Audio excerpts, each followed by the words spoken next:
So we are actually here with Nanette Lepore. Do all the collections stay up here somewhere, or do they flee as soon as you're done? Oh no, I have to draw 6 months worth of inspiration from this fashion show. So I keep referencing. We reference a lot. Yeah. And we'll reference years back because sometimes we feel like an idea didn't take hold, but maybe it was too early. So we go back through the lookbooks and we're like, oh yeah, that was great. You know, when we're like desperately doing the in-between seasons, it helps. The shows really help. What was your inspiration for this particular show? A fabulous garden party in an exotic location attended by lots of glamorous beach bums. I love it. How many seasons have you been showing here at the Tents? I know. Now, we started when my daughter was in my arms, so she was a little less than a year. And I should really ask, how many shows have you been to? I don't know, probably like every one. So Every single one. Like 9 years, I guess. What's the thing that most people don't understand about fashion shows? That it doesn't make a business. That you have to have a business before you put on a fashion show. I feel like I was in business for 10 years before I did a show.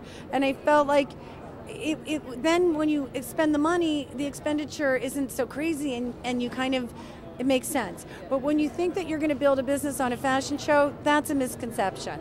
When we look at the clothes out there that walk down the runway, I mean, they're different from the clothes that you end up seeing in Bergdorf's or Bloomingdale's, right?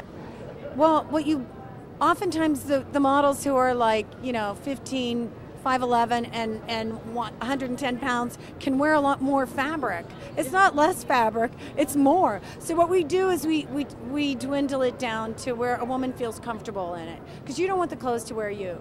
So basically it's more about paring down, keeping the pretty elements. I'll keep the fluttery skirts, but I'll probably take away about 5 layers of fabric so a real girl doesn't feel like her hips are walking in first. Do you see it as art at all?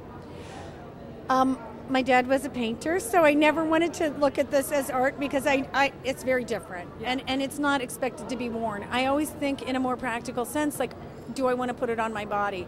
So for me, I have problems with trying to view fashion as art, even though it is art. It's creativity, it's passion, all the things that I remember my father experiencing, I feel in my design room, but it's commerce. And so I don't like when we get the line blurred between art and commerce and fashion.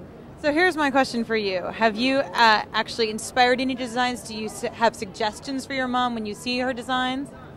I'm trying to get her inspired by the Archie comics because I think that their clothes are really cool and Very interesting. So she totally takes from you. Take something that's a story and then design around it. I love it. Do you think you want to be a designer? I think so. You get clothes designed specially for you? No, I just go into her stockroom, and sometimes, if I'm lucky, I can fit into a size 0. Well, thank you guys both so much. We've cleared out all Nanette Lepore. Thank you, Nanette.